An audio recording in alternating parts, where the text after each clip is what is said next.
نفسیات کے مطابق آپ کسی ایسے انسان سے نفرت نہیں کر سکتے جس سے آپ نے محبت کی ہو۔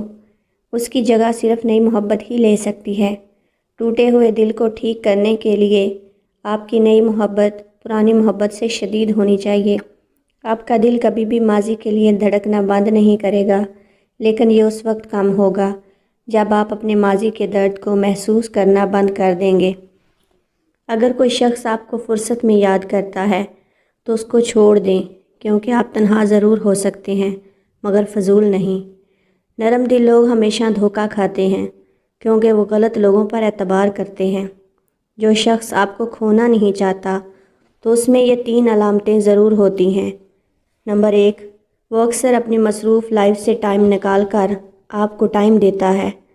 نمبر 2، وہ ہمیشہ آپ سے جڑے رشتوں کی عزت کرتا ہے۔ آپ سے کیے ہوئے وعدے اور یادیں اسے یاد رہتی ہیں۔ وہ اکثر بحث کے دوران ناراضگی کا عنصر دیکھ لے تو خود ہی ہار مان جاتا ہے۔ وہ جب بھی اپنے مستقبل کے کسی پلان کا ذکر کرتا ہے تو آپ اس پلان کا حصہ ہوتے ہیں۔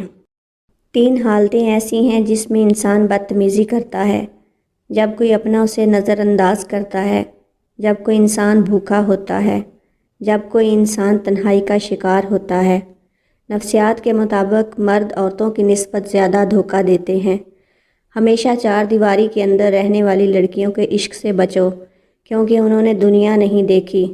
وہ جسے چاہتی ہیں بے پناہ چاہتی ہیں، کیونکہ وہ شخص ہی ان کی دنیا ہوتی ہے۔ نفسیات کے مطابق اگر کوئی لمبے عرصے تک پریشان یا اداس رہتا ہے تو وہ خوش رہنا بھول جاتا ہے۔ نفسیات کے مطابق رات کو سونے سے پہلے آپ کا دماغ جس شخص کے بارے زیادہ سوچتا ہے وہ یا تو آپ کی خوشی کی وجہ ہوتا ہے یا پھر غم کا۔ اگر کسی انسان کو پیار اور فکر کرنے والا ساتھی مل جائے تو وہ انسان اپنے سابقہ محبوب اور رشتے کو بھول جاتا ہے۔ اگر کسی انسان کو اپنے ذہن سے نہیں نکال پا رہے تو اس کا مطلب ہے کہ آپ بھی اس انسان کے ذہن میں موجود ہیں۔ نفسیات کے مطابق اگر تمہارا ذہنی سکون کوئی شخص ہے تو تم لا علاج ہو۔ جو شخص آپ کو سب سے زیادہ یاد رکھتا ہے وہی شخص آپ کو زیادہ تکلیف پہنچانے کا باعث بھی بنتا ہے۔